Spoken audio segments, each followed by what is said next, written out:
Everybody, welcome to this video. आज हम इसमें अपने नोट्स देख रहे होंगे नेक्स्ट चैप्टर की aldehydes ketones and carboxylic acid.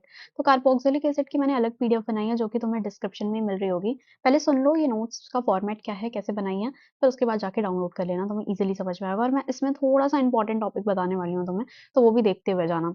तो first of all, I scored 98 out of 100 in my chemistry exams, और ये मैंने नोट्स अपने बोर्ड एग्जाम के टाइम पे बनाई थी, तो तुम इसको देख के रेफर कर सकते हो। फर्स्ट मैंने लिखा हुआ है यहाँ पे बेसिक आईयूपीएसी और जो तुम्हारे प्रॉपर्टीज होती हैं कार्बोनिल की, बेसिक तुम्हारा इंट्रोडक्शन है। देन उसके बाद आता है तुम्हारा प्रिपरेशन ऑफ एल्डिहाइड अलग, कीटोन अलग। तो पहले सारी एल्डिहाइड की प्रिपरेशन अल्कोहल से, कार्बोक्सिलिक एसिड से, ये इंपॉर्टेंट है, इसको देखते हुए जाना। फिर उसके बाद हाइड्रोकार्बन एंड सबसे ज्यादा इंपॉर्टेंट रिजमेंट रिएक्शन।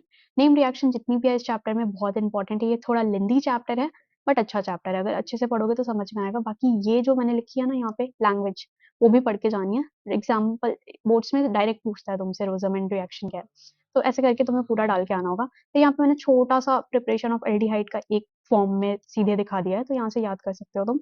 एल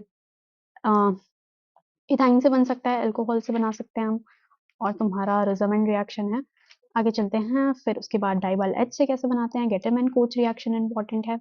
तो कुछ मैंने यहाँ पे शॉर्ट जो यहाँ पे स्टिकी नोट्स लगाए ना, ये तुम्हारे ओवरऑल रिएक्शन है। अब ये तुम्हारी जो कीटोन की प्रिपरेशन है ना, वो एक साथ में मैंने यहाँ पे दिखाई हुई है।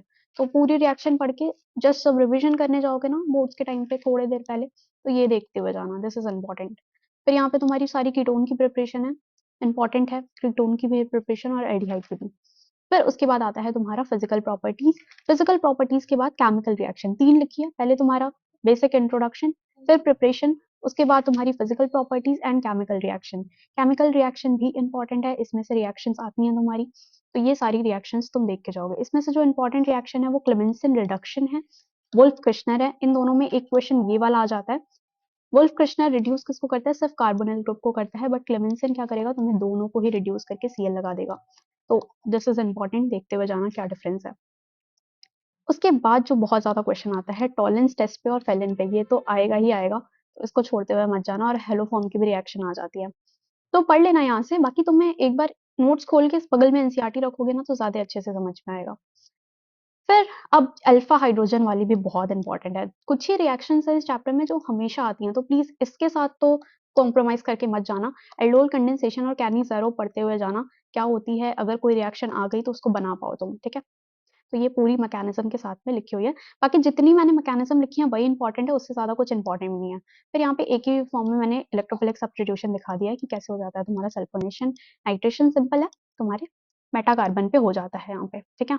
मेटा पे ही क्यों होता है इसको भी पढ़ के जाना, ठीक है। पैरा पे क्यों नहीं हो रहा, ऑर्थो पे क्यों नहीं हो रहा, ये भी क्वेश्चन आ जाता है। सो या ये नोट्स है, तुम डाउनलोड कर सकते हो। इंपॉर्टेंट टॉपिक्स मैंने बता दिए इस चैप्टर के, और कार्बोक्सिलिक वाली भी है मेरे पास, वो भी मैं अपलोड कर दूंगी। See you in the next video, all the best for your board exam. Bye.